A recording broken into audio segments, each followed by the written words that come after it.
নমস্কার বন্ধুরা, শর্মিলা সবিতে আপনাদের সকলকে স্বাগত। আজ আমি শেয়ার করব ধাবা স্টাইলে পালং চিকেন রেসিপি। ভিডিওটি প্রথম থেকে শেষ পর্যন্ত দেখতে থাকুন স্কিপ না করে, তাহলে বুঝতে পারবেন বাড়িতেই খুব সহজে আমি কিভাবে এই রেসিপিটি তৈরি করছি। চলুন ভিডিওটি শুরু করা যাক। এখানে আমি 400 গ্রাম চিকেন নিয়ে নিয়েছি, এটাকে ম্যারিনেট করব। তার জন্য প্রথমে দিলাম ধনে গুঁড়ো, তারপর দিয়ে দিলাম জিরে গুঁড়ো, আর দিলাম সামান্য পরিমাণে একটু গোলমরিচের গুঁড়ো, আর এখানে আমি 3 চামচ টক দই দিয়ে দিলাম। এবার এটাকে ভালো করে আমি চামচের সাহায্যে মিক্সড করে নেব। দেখুন মিক্সড খুব ভালোভাবে করে নিয়েছি। এবার এতে আমি দিয়ে দেব পরিমাণ মতো নুন। নুনটা আপনারা আপনাদের স্বাদ অনুসারে ব্যবহার করবেন। আবারও খুব ভালোভাবে এটাকে মিশিয়ে নিয়ে এবার আমি আধ ঘন্টার জন্য এটাকে ঢাকা দিয়ে সাইড করে রেখে দেব। তারপর বাকি রান্নায় আমি ফিরছি। এবার আমি প্রথমে কড়াইয়ে একটু জল দিয়ে দিয়েছি, জলের মধ্যে দিয়ে দিলাম পালং শাক, তারপর আমি দিয়ে দিলাম পরিমাণ মতো নুন। এবার পালং শাকটা একটু আমি ভালো করে সেদ্ধ করে নেব। পালং শাকটা সেদ্ধ করার একটা টিপস আপনাদের বলে রাখি। পালং শাকটা যখন সেদ্ধ করবেন, যখন সেদ্ধ হয়ে যাবে সেটা জল থেকে তুলে নিয়ে ঠান্ডা বরফ জলে দেবেন, তাহলে কিন্তু পালং শাকের রঙটা সবুজই থাকবে, কালারটা বাটার পরে ফেড হবে না। দেখুন আমিও জলের মধ্যে দিয়ে দিয়েছি।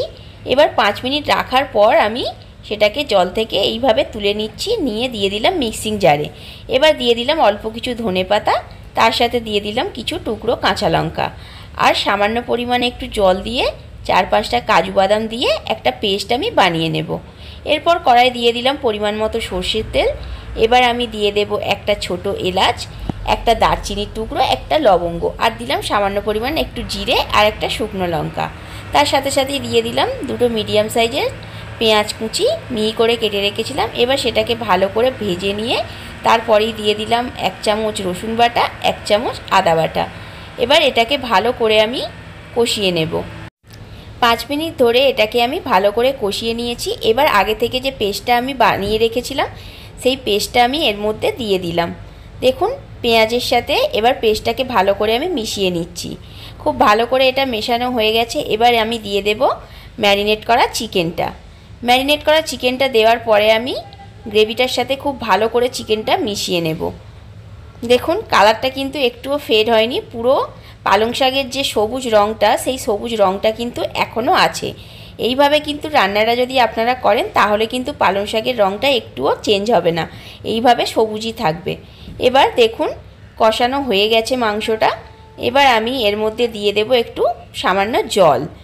মিক্সার জারটা ধুয়েই আমি এখানে জলটা ব্যবহার করলাম, আর কোনো এক্সট্রা জল আমি এখানে দেব না, যেহেতু দইয়ের মধ্যেও একটু হালকা জল থাকে আর চিকেন দিয়েও একটু জল বেরোবে, সেই জলেই এটা পুরোটা সেদ্ধ হয়ে যাবে। সমস্ত কিছু খুব ভালো করে দেখুন মিশিয়ে নিয়েছি। এবার আমি এর মধ্যে দিয়ে দেব পরিমাণ মতো নুন, অবশ্যই নুনটা স্বাদ অনুসারে দেবেন, আর দিয়ে দেব সামান্য পরিমাণে একটু গরম মশলা গুঁড়ো। নুন আর গরম মশলা গুঁড়োটা ভালো করে আমি পুরো মাংসটার সাথে মিশিয়ে নেব। দেখুন খুব ভালোভাবে এইভাবে মিশিয়ে নিতে হবে। যদি আজকের রেসিপিটি বন্ধুরা আপনাদের ভালো লেগে থাকে তাহলে কিন্তু অবশ্যই একটা লাইক, কমেন্ট অ্যান্ড শেয়ার করবেন। আর যারা চ্যানেলটিকে এখনও সাবস্ক্রাইব করেননি প্লিজ চ্যানেলটিকে সাবস্ক্রাইব করে দিয়ে পাশে থাকবেন। দেখুন আধ ঘন্টার জন্য এটাকে আমি ঢাকা দিয়ে এবার সেদ্ধ করে নেব। আধ ঘন্টা পর আমি ঢাকনাটা খুলে এবার দেখব নাড়াচাড়া করে যে চিকেনটা কতটা সেদ্ধ হয়েছে। দেখুন এবার আমি ঠিক এইভাবে নাড়াচাড়া করে নিচ্ছি। এবার চিকেনটাও খুব ভালোভাবে সেদ্ধ হয়ে গেছে দেখতে পাচ্ছি। এবার আমি একবার নাড়াচাড়া করার পরে এখানে দিয়ে দেব 1 চামচ ঘি। আপনারা যদি চান তো এখানে ঘিয়ের পরিবর্তে কিন্তু বাটারও ব্যবহার করতে পারেন। ঘিটা দেওয়ার পর এবার আমি আবারও নাড়াচাড়া করে নিচ্ছি খুব ভালো করে।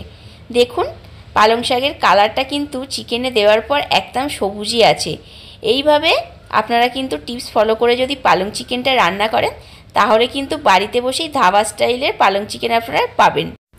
পালং চিকেন পুরোপুরি রেডি। এবার এটাকে আমি সার্ভ করে দেব।